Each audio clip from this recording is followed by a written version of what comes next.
éternel, je te remets son nom, bien sûr, en fait, et moi je me remets complètement à toi. Merci Père encore une fois pour cette opportunité. Ce que je dirais dans le temps que nous vivons, elle est facile. Elle est encore facile.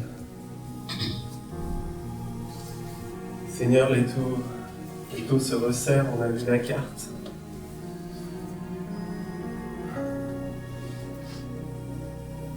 Mais c'est peut-être nécessaire que ton peuple sorte vraiment de la facilité, de l'illusion, sorte vraiment du petit confort quotidien. Pour que ta parole soit proclamée avec des cœurs entiers.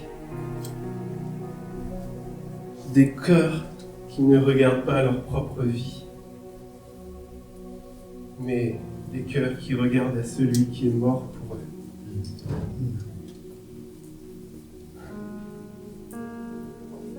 Père, c'est le minimum. Vivre pour celui qui est mort pour nous. Tu as fait ta part. Cette parole est la nôtre. Et il y a un prix.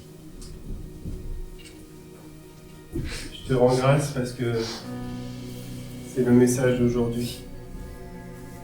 Je ne savais pas qu'il allait être dit ces choses. Je ne connaissais pas les chants, ni cette carte. Je ne la connaissais pas. Mais il y a un prix à exister. Et je te prie, Père, parce que ce que je peux dire aujourd'hui m'a travaillé. Bien sûr que je suis concerné. Cette parole, je l'ai reçue pour moi. Et cette parole, tu m'accordes la grâce et l'opportunité de la donner maintenant, pour que d'autres la reçoivent. J'ai été béni par cette parole, elle travaille encore en moi. C'était pas facile de la recevoir, et je te prie vraiment de bénir ceux qui l'écouteront. Amen. Amen.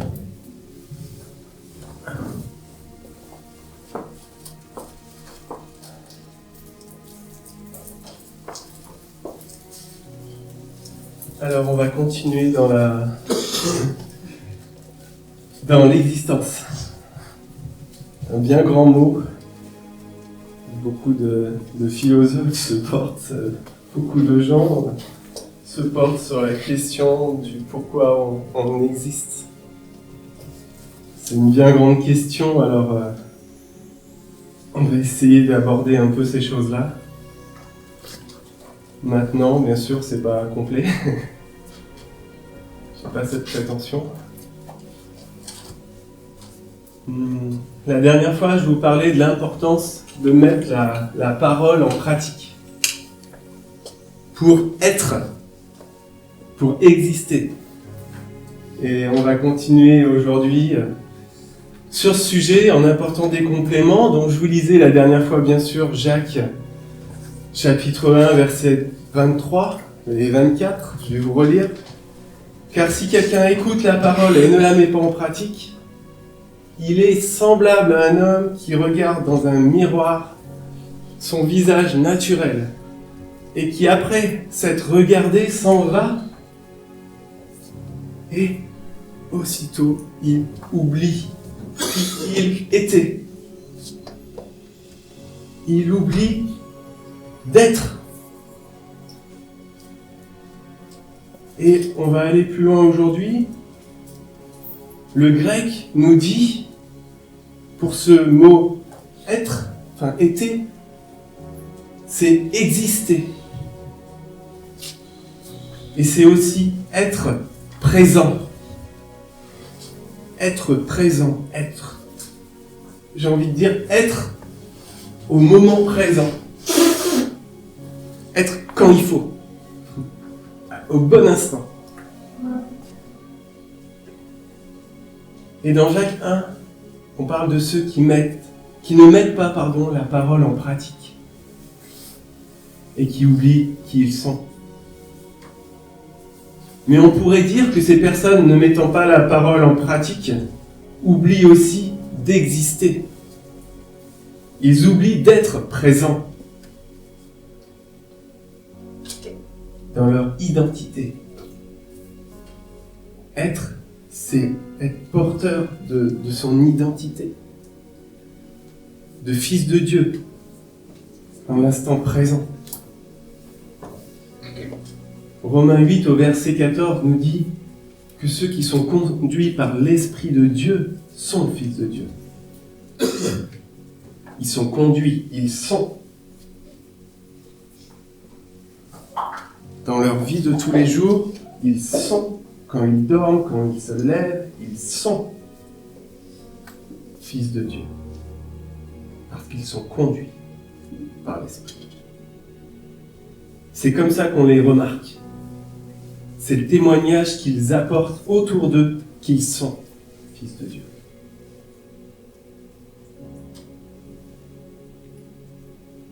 Il est écrit oublie, ils oublient. Ils oublient. J'ai regardé dans 5 ou 6 traductions, et ce mot est vraiment à chaque fois oublie. J'ai regardé un peu plus loin dans la racine du mot oublier. Qu'est-ce que ça veut dire dans le grec oublier, dans ce verset-là? Eh bien, ça veut dire. Alors on peut apporter une petite nuance du coup à la personne, elle oublie qui elle était, elle a peut-être pas une bonne mémoire. Je sais pas. Non, voilà. Pas seulement, on peut apporter un complément à cette explication. Parce que oublier, c'est aussi rester caché.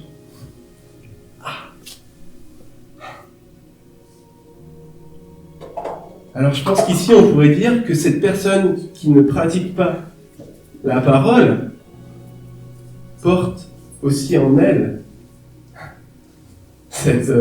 alors je ne sais pas si c'est volontaire, mais peut-être qu'il y a dans son cœur cette forme de sécurité peut-être, ou cette facilité à rester caché. Rester caché, donc rester inexistant en tant que fils de Dieu. On ne le remarque pas. Il est caché.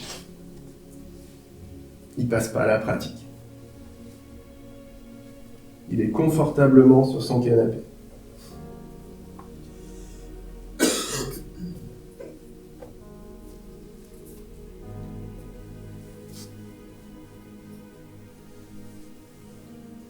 Comment va-t-il découvrir sa véritable identité en tant que fils s'il ne la pratique pas? Comment va-t-il le devenir? Comment va-t-il grandir?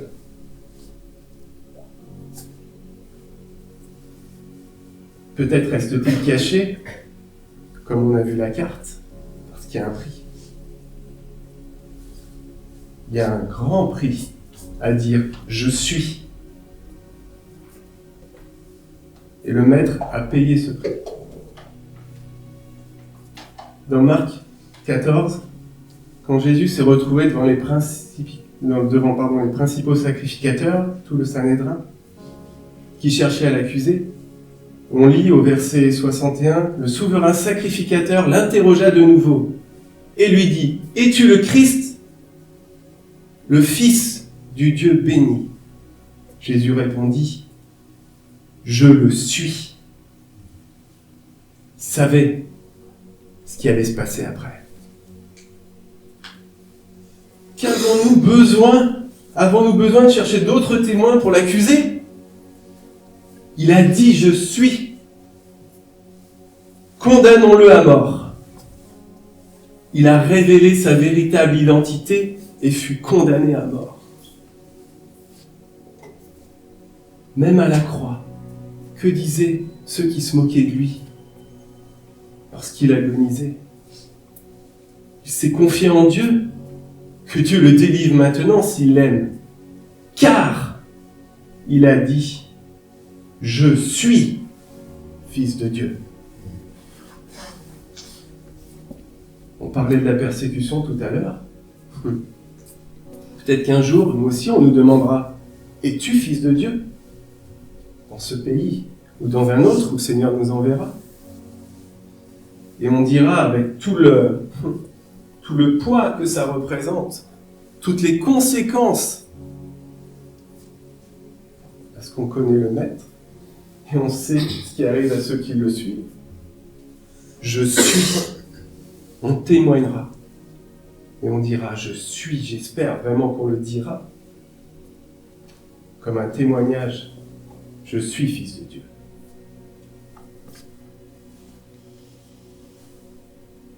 Et c'est vrai que l'apôtre Pierre, tout zélé, c'est pas une chose facile. À 3 reprises, a manqué de le dire. Je suis des leurs.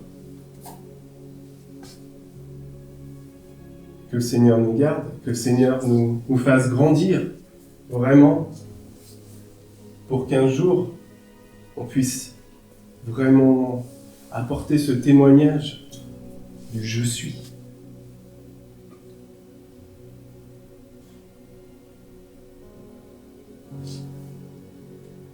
Je suis, c'est dire j'existe en tant que fils de Dieu, par exemple. Et la dernière fois, je vous en avais parlé, l'étymologie en latin de exister, c'est sortir de. Exister, c'est se manifester. Et c'est aussi montrer. Donc celui qui ne pratique pas, celui qui se cache et reste caché, il refuse d'exister. Il refuse de sortir, il refuse de montrer, de manifester. Il refuse de marcher dans cette existence. Il refuse d'être. Il dissimule sa véritable identité.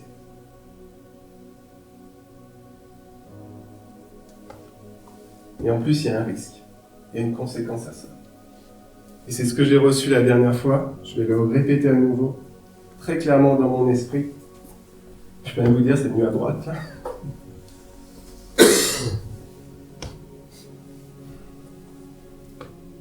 La conséquence, c'est la dépression. Ça vous surprend peut-être. Ce que le Seigneur m'a dit, c'est que la dépression, c'est un refus d'exister.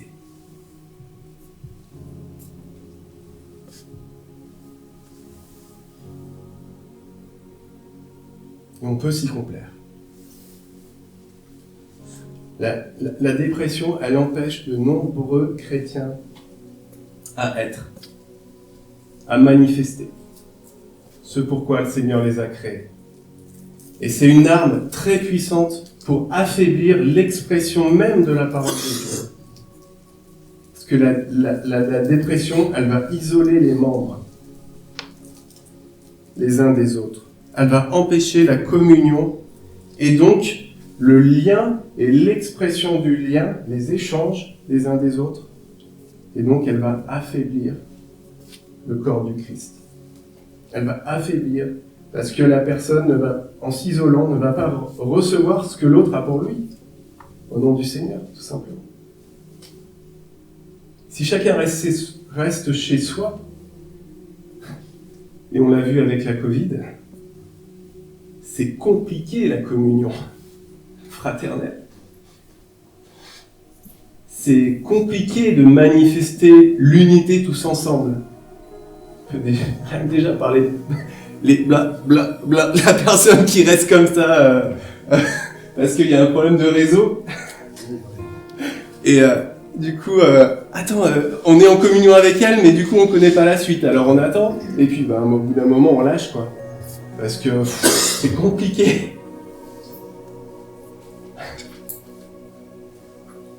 Mais combien c'était bon lorsqu'on nous a permis de se retrouver et de se resserrer dans les bras à nouveau. Combien on a compris par l'expérimentation très concrète des choses combien il est important de se retrouver en vrai pour manifester l'unité, pour manifester la communion, pour manifester l'amour.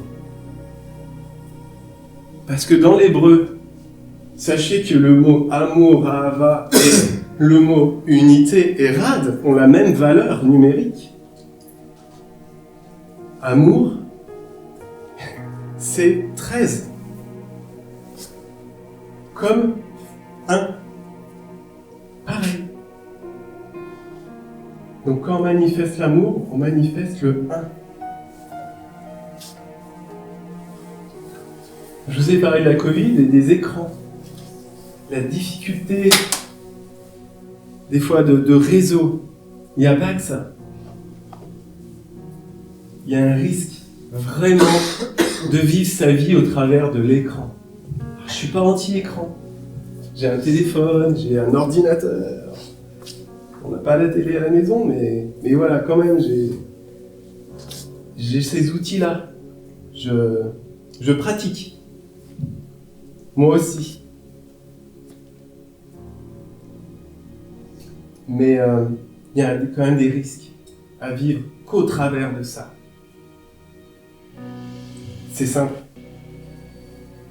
Exemple concret. On a peut-être tous déjà vu des reportages à la télé ou sur notre téléphone. Voilà. Reportage, un pays magnifique, des plages, des palmiers. On a tous envie d'y être, quoi. C'était très beau. On a l'impression de l'avoir vécu. En plus, il y a des images qui sont... La technologie devenant de plus en plus... folle, j'ai envie de dire. nous immerge complètement dedans. On a l'impression d'y être. Et la réalité, c'est quoi? La réalité, c'est que on n'a pas payé le billet d'avion. On n'a pas payé le prix aussi de l'attente dans les transports. Parce qu'il y a un prix à voyager. Il y a une fatigue qui est exercée vraiment. On n'a pas payé le prix aussi d'être peut-être de la langue, de ne pas savoir la langue. C'est pas confortable. On n'a pas ressenti les odeurs, on n'a pas ressenti le vent sur la peau. On n'a pas peut-être même pris un repas avec les habitants. Difficile par téléphone. On n'a pas senti qu'il faisait froid, qu'il faisait chaud. Enfin, vous voyez, c'est un peu absurde, c'est très logique ce que je vous dis. Mais c'est juste pour dire qu'il y a quand même une illusion. Il y a quand même, cette technologie-là est quand même très limitée dans notre expérience de vie. Très limitée. Autre exemple. Comment être parent par téléphone? Comment on va être parent par téléphone? Alors oui, l'enfant peut-être, le petit bébé, il peut nous voir en visio. Pour changer une couche, ça va être plus compliqué. Pour lui donner à manger aussi. Pour l'habiller. Pour jouer avec lui. Pour le prendre dans les bras. Finalement, l'expérience au travers du téléphone est, j'ai envie de dire, hyper limitée. Même impossible. L'enfant va mourir. À bout d'un moment, on va le voir, mais on va le voir mourir. Parce qu'il faut s'occuper de lui. Parce que le Seigneur a fait des choses comme cela. Il les a établies comme ça. Du concret de la vie, quoi.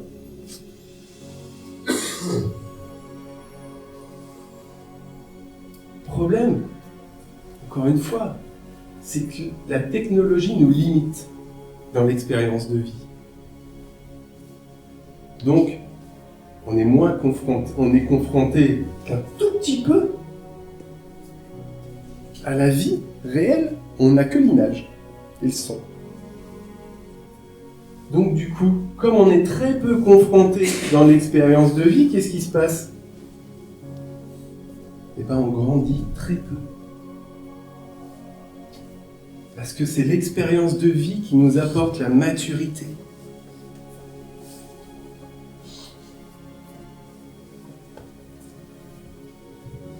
Ce matin, on s'est levé. Si l'expérience de vie avait pu Si on avait vécu au travers des écrans, moi, j'aurais pas eu besoin déjà de me lever, j'aurais pu rester là sur mon canapé, j'aurais pu ne pas gratter la voiture, ne pas mettre mon manteau, ne pas me lever pour venir. Vous voyez ? Mais tout ce que j'ai vécu ce matin, ça donne une saveur aussi à la vie, quoi. D'être ensemble ce matin. Ça, c'était important.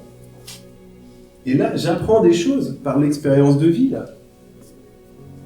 Je donne une parole, mais je ne le donne pas de la même façon qu'il y a 3 ans en arrière.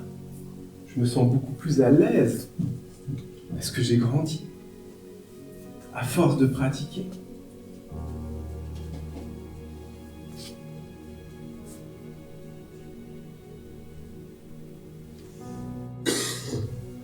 La personne qui vit dans un monde virtuel, au fil des années, son corps il va vieillir. Ouais. Et son être intérieur, le cœur, n'aura pas été travaillé dans toute la dimension de ce qu'il devrait être. Donc en fait, la personne, elle a peut-être comme moi plus de 40 ans, mais son cœur, c'est un petit bébé. Il a 5 ans. Parce qu'il a vécu que derrière la technologie. Il ne s'est pas confronté à la réalité. Donc, il y a un risque. Et le risque, c'est d'affaiblir le corps, le spirituel, à cause de l'inexistence.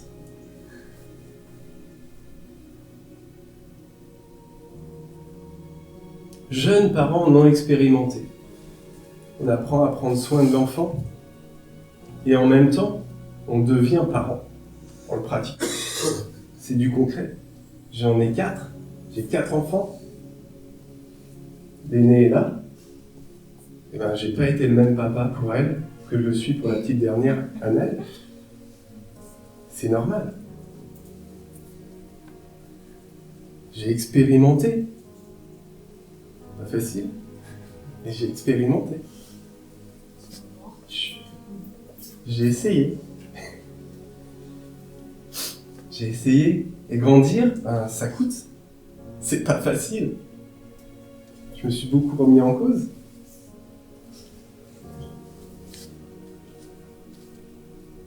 Alors pour être parent ou pour être chrétien, on a besoin de temps pour devenir mature. On ne devient pas mature comme ça. Et vous vous souvenez, la dernière fois, je vous ai pris un exemple aussi. La tomate. J'aurais pu prendre autre chose. J'en ai dans mon jardin, alors voilà. Je parle de ce que je connais. Une petite tomate de 10 cm. Est-ce qu'elle a la maturité de porter du fruit ? Non. Parce que si vous lui mettez des fruits sur ses branches, mais les branches vont se rompre.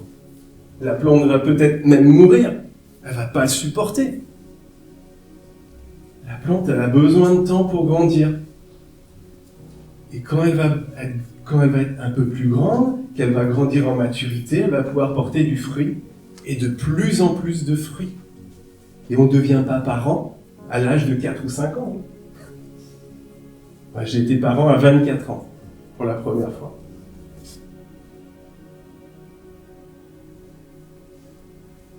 Et je me réjouis parce qu'il y a encore quand même cette dynamique-là. Pour preuve, on est tous là. Et ce matin, vous vous êtes levés, vous vous êtes préparés, avec petit déjeuner peut-être, vous avez eu le temps. Vous êtes venus célébrer et chercher un moment à vivre avec d'autres, en communion. Vous avez appris on apprend là à exister ensemble, à partager du vrai. Vous auriez pu rester à la maison, dans le lit, pour avoir peut-être bonne conscience, je sais pas.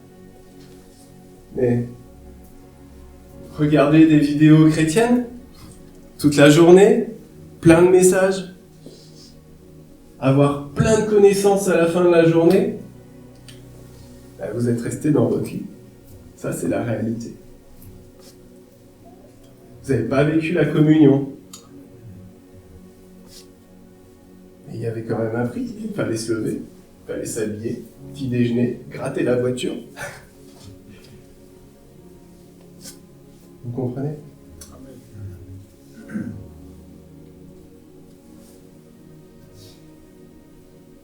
Et par cette action-là, qui est toute normale, ben c'est comme ça qu'on apprend à la maturité, c'est comme ça qu'on apprend à grandir. Exister, c'est être présent, vraiment. Juste, j'arrête après. Mais juste, je vous donne un dernier exemple. Parce que je le vis souvent. On est sur notre téléphone, on aime bien notre téléphone. Puis on entend une petite voix qui nous demande un truc, mais on ne sait pas vraiment ce que c'est. Mais... Oui, d'accord. On lève pas la tête. Hein. Non, c'est trop. On reste sur le téléphone. Puis on continue et sans vraiment être présent, parce qu'on n'en est pas. Une personne nous a, la moindre des choses aurait été de lever la tête, de regarder la personne qui nous a demandé quelque chose dans les yeux et lui dire oui, d'accord. Voilà. Pas oui, d'accord. Voilà. On sait, hein. Pas facile. C'est une expérience pas simple en fait. Parce que la vérité, il fallait faire la vaisselle. Et en fait, on a filtré d'une certaine façon. On a été vers ce qui est facile. Et n'est pas formateur. Parce que si on se lève pas pour la faire, on saura jamais la faire. Parce que si on se lève pas pour la faire, on sera pas à l'image du maître. On a vu tout à l'heure. Le maître, le roi, il va servir. Il apprend à servir. Moi, pour l'exemple, ma femme, l'aimer, aimer son prochain comme soi-même, être à l'image de mon maître, de notre maître, bah, c'est arrêter son activité, celle qui, voilà, à laquelle on prend plaisir, mais qui nous maintient, mine de rien, dans l'illusion, et dans l'inexpérimentation des choses, dans l'immaturité. Et plutôt de se lever et de faire la vaisselle.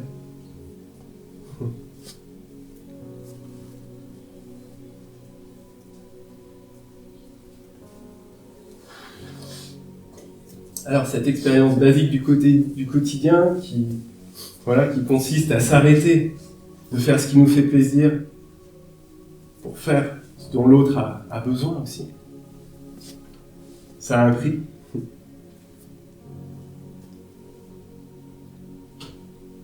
Mais c'est aussi vraiment mettre, je pense, le Seigneur au centre du foyer. Parce que quand, dans un foyer, dans une assemblée, dans la vie de tous les jours, les uns et les autres se servent et se donnent, sont au service des autres et se donnent, tout le monde reçoit. Tout le monde va recevoir sa part.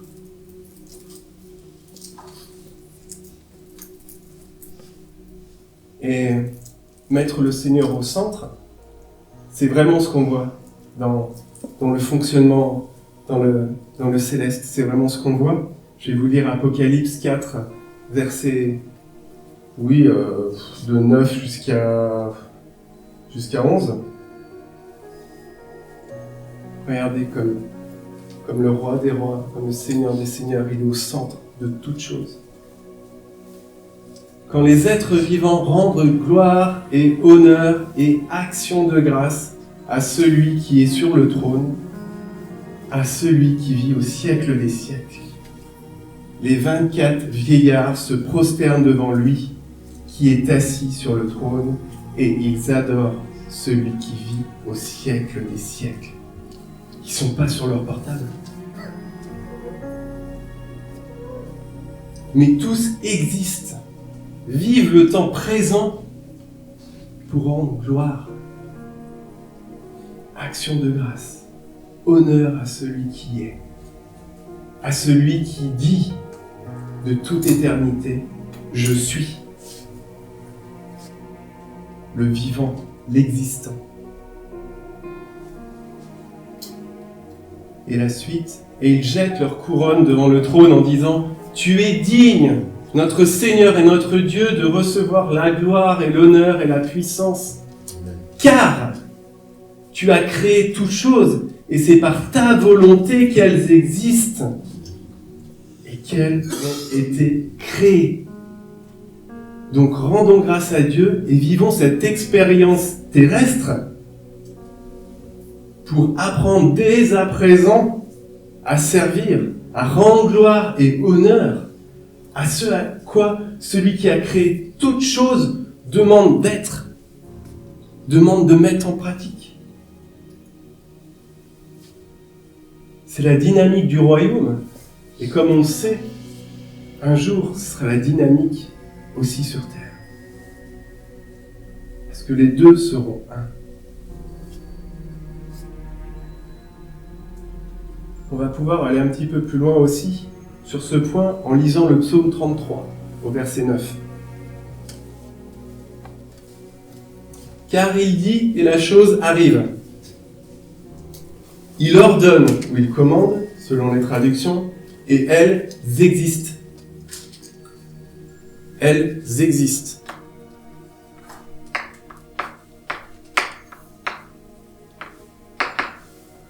Amad, en hébreu. Qu'est-ce que ça signifie exister? Dans ce cas précis, parce qu'il y a plusieurs mots. Et qu'est-ce que ça signifie là? Se tenir. Je vais mettre se.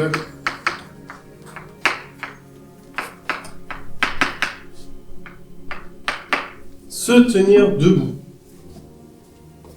Rester.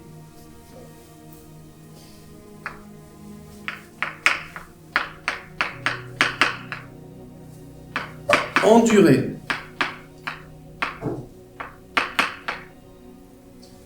Un mot qu'on retrouve de la dernière fois. Demeurer.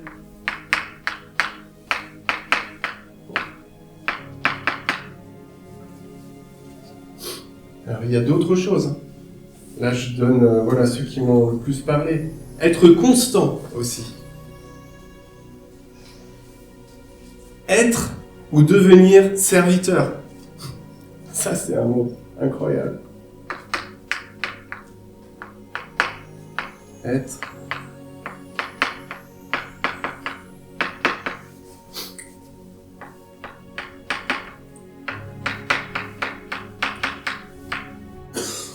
Voilà, je vais pas continuer. Si ça vous intéresse, vous pouvez chercher avec les codes Strong. Pour ceux qui ne savent pas faire, je peux leur montrer.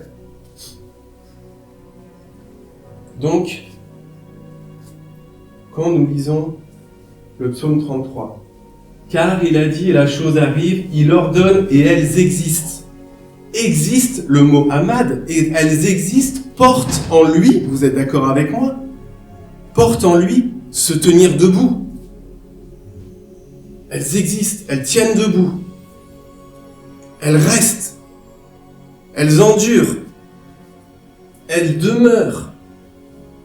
Il y a aussi un autre mot, c'est s'attendre à. La chose s'attend à.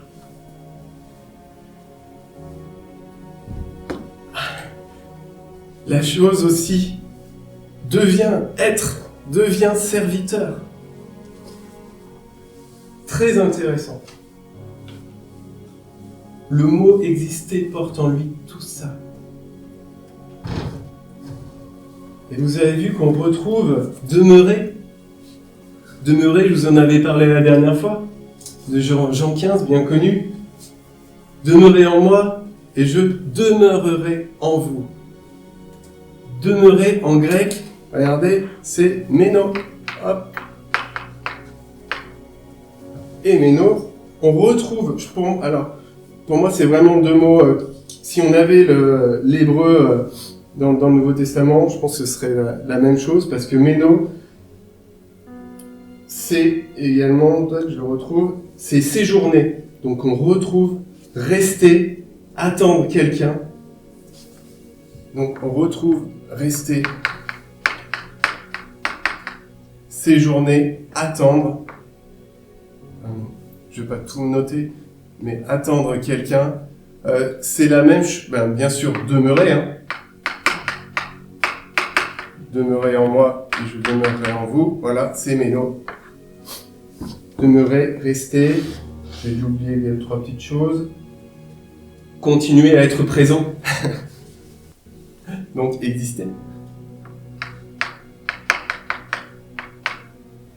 Continuer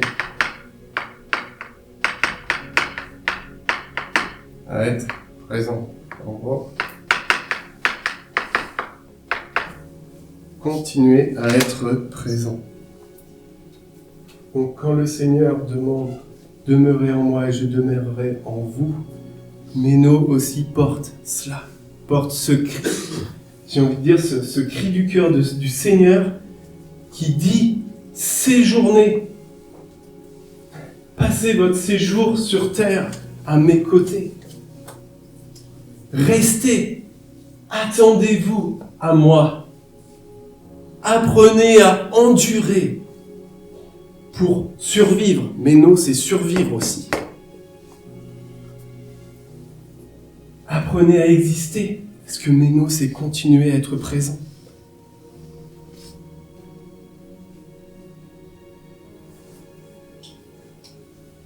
Il n'y a que comme ça que cieux et terre pourront former le Hérad. Parce que toute l'existence et toute l'humanité, tout ce qui est, s'il suit ce principe de construction, j'ai envie de dire, manifestera l'unité. On sent l'unité au travers de tous ces mots. C'est évident.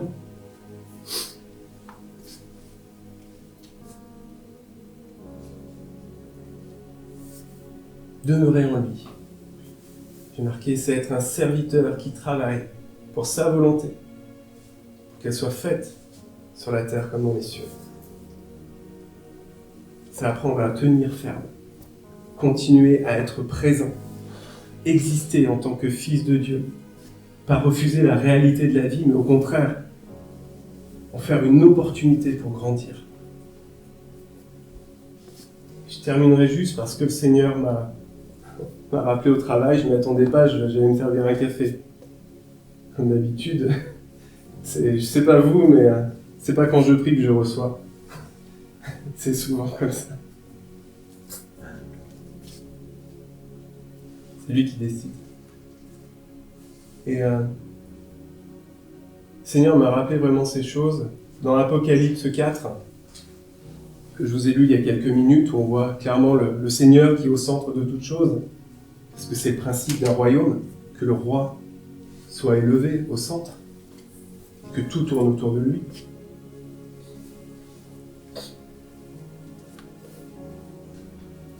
Eh bien, commencer il y a aussi un autre principe dans ce monde, principe de prince de ce monde, notre ennemi. Pour maintenir l'humanité dans l'illusion, dans le virtuel, vous l'avez bien compris, dans les choses passagères, lui, il œuvre comme ça pour affaiblir, pour distraire, pour écarter, pour diviser, pour que le royaume soit affaibli. Et pourquoi le fait-il aussi avec tant d'insistance ? Parce que tant que les fils de Dieu ne seront pas arrivés, je dirais, à une maturité suffisante, ils ne pourront pas porter de fruits. Je vous l'ai dit. Ils seront maintenus dans l'inexpérience à cause de l'illusion. Donc ils ne porteront pas de fruits. Donc l'évangile ne sera pas prêché. Et de plus, l'ennemi gagne du temps, parce que si l'évangile n'est pas prêché, eh bien lui peut continuer de travailler, détourner les âmes.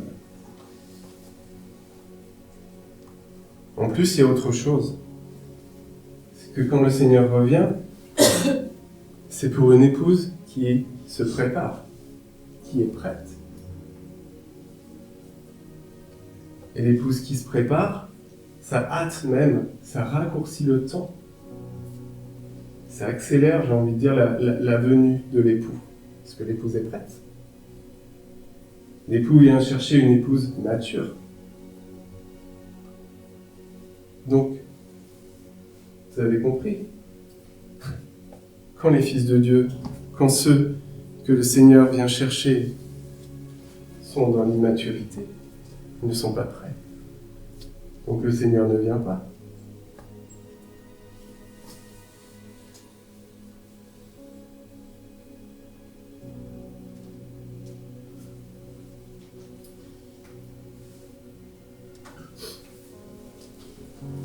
Donc ne fuyons pas dans le virtuel. Pour ceux qui sont concernés, ne trouvons pas c'est dur à dire, mais ne trouvons pas de la facilité à se complaire dans la dépression. Le Seigneur nous accorde comme une sorte de violence, de sainte colère, j'ai envie de dire, de sortir de ces choses pour vivre, pour accepter de vivre Méno, de vivre Aman.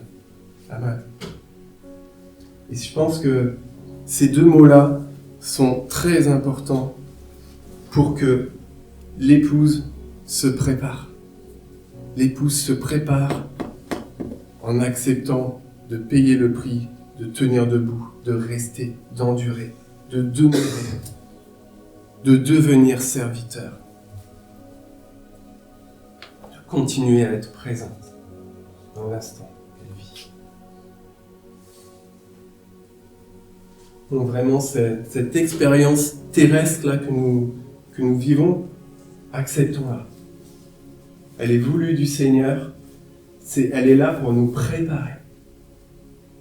Les cœurs doivent être éprouvés pour voir vraiment ce qu'il y a dedans. Apprenons à être, apprenons la confiance. Vivre dans la confiance, c'est le plus important. Dans l'union avec lui. Parce que tout ça, si chacun le pratique, si on vit vraiment, si on est des paroles vivantes d'Amad, si, comme le Seigneur l'est, eh bien, tout ça, ça fait l'union en fait. Ça manifeste aussi ô combien l'union du corps, l'identité de qui on est. Voilà ce que j'avais à vous dire, vraiment que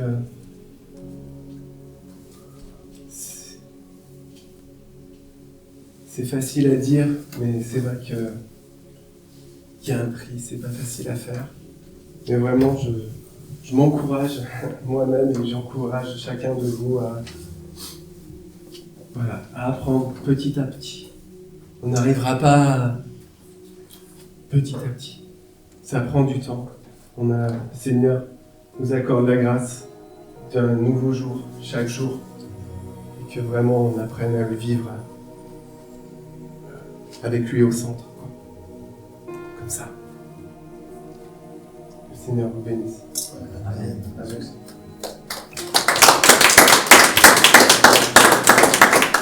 Merci fort. Voilà, vraiment Père, je veux juste prier. Comme je disais, Seigneur, tu m'as donné cette parole parce que je suis bien concerné moi aussi. Mais elle m'a fait du bien. Et vraiment, je veux vraiment me réjouir de la grâce que tu m'as accordée de pouvoir la porter. Que cette parole fasse le travail dans ceux qui voudront bien la recevoir. Dans ceux qui voudront ouvrir leur cœur. Merci Seigneur parce que tu frappes aux portes de nos cœurs. Merci Seigneur parce que voilà, des fois on est bien compliqué. Mais je te rends grâce vraiment pour ta patience. Je te remercie vraiment Seigneur pour ta bonté. Tout à l'heure nous l'avons chanté. Merci pour ta bonté, merci pour ta patience, merci pour ton amour pour nous. Parce qu'il y a du chemin. Mais c'est possible, parce que tu es là. Tu sais comment t'y prendre avec chacun de nous. On est tous différents. On est tous différents. Mais toi, Seigneur, tu te fais tout à tous. Toi, Seigneur, tu sais comment être le Père parfait, même si tous tes enfants sont différents. Tu sais comment attirer chacun et faire vivre vraiment de ta vie, faire vivre de tes capacités à toi. Chacun de tes enfants, qu'ils l'acceptent. C'est notre part. On n'est pas juste à recevoir. On a aussi à se lever, à rester debout, à apprendre, à endurer, à apprendre à demeurer, à être forgé. Parce qu'un jour, on vivra dans cette dimension. Quand cieux et terre ne seront plus qu'un, nous sera demandé d'être comme celui qui a dit « Je suis ».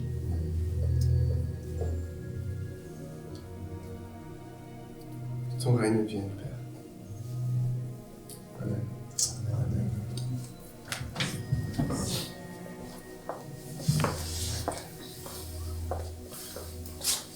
Merci beaucoup, Franck, pour le message. Oui, le Seigneur nous appelle vraiment à exister. Qui a envie d'exister? Merci, j'ai vu des gens qui ont vraiment levé les deux mains. Soyez bénis. Oui, Dieu vraiment veut qu'on existe. Dieu nous donne la capacité. La Bible dit que nous sommes la lumière. Jésus dit, je suis la lumière du monde. Il a dit ça pour lui.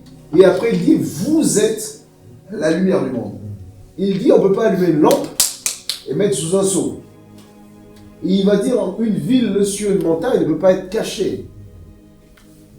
Si on est lumière, arrêtons de nous mettre sous un seau. Je prie vraiment que ce soit le partage de tout le monde, parce qu'on est tous concernés par ce message-là, on est tous concernés. Et des fois, on a envie de simplement de se cacher pour maintenir notre tranquillité, notre paix. Mais ça ne dure pas longtemps. J'avais donné un témoignage ici un jour, qu'à un moment donné, alors beaucoup de personnes le savent, hein, je disais, non, moi, l'évangile, c'est bon, je reste chrétien, hein, qui aime Dieu, qui viendra de temps en temps prêcher, prier à l'église comme tout le monde, mais d'aller prêcher, c'est fini. Mais au fond de moi, je savais très bien que ça, c'est pas possible. Et quand je suis parti à Londres, en Angleterre, eh bien, j'avais reçu une de paroles. J'étais en larmes et tout ça, et j'ai pris l'avion en rentrant, j'ai dit, bon Seigneur, je demande pardon parce que j'avais dit ces choses-là, j'ai pas forcément... Je pense que j'ai pas pensé parce que mon cœur était à contre-courant de ce que je disais de ma bouche. Soyons des enfants de Dieu qui existent. Parce que si on n'existe pas, le diable, il existe. Et il veut exister. Il veut continuer à exister et prendre du terrain. Dans nos quartiers, dans nos cités, dans nos familles. En France, à l'étranger. Et donc, si on n'existe pas, ne venons pas accuser les autres. Parce qu'eux, ils font leur boulot. Hein. Le diable, il fait son boulot. Hein. Faisons le nôtre. Et le Saint-Esprit est là pour nous accompagner, pour nous aider, pour que nous continuions à briller pour la gloire de Dieu. Amen. Amen. Je nous demande, s'il vous plaît, de nous lever. On va prier pour les églises persécutées. Je mettrai au fond, vous pouvez à ce moment prendre une photo sur votre téléphone si vous le souhaitez. Ça va vous permettre de prier aussi cette semaine et voilà, pour ces pays-là. Juste avant de prier, cette semaine, il y a la réunion de prière mardi, ici à 20h et sur Zoom. Pour des personnes qui veulent se connecter, vous pouvez aussi vous connecter. Et Dieu voulant, dans 3 semaines, on va aller en mission en Afrique. Aujourd'hui, normalement, on devait faire une petite vidéo, mais la personne qui s'occupe un peu du projet n'est pas là, Ephraim. Donc on le reporte pour la prochaine fois. Continuez à prier aussi pour cette mission-là. Sur la carte ici, ce pays, il fait partie des pays persécutés. Mais Dieu veut que sa lumière brille là-bas aussi. Donc prions pour cette mission, prions pour ces églises persécutées, prions pour des frères et sœurs là-bas dans ces pays, pour que la gloire de Dieu continue à briller. Si on peut prier tous ensemble pour les églises persécutées, prions nous.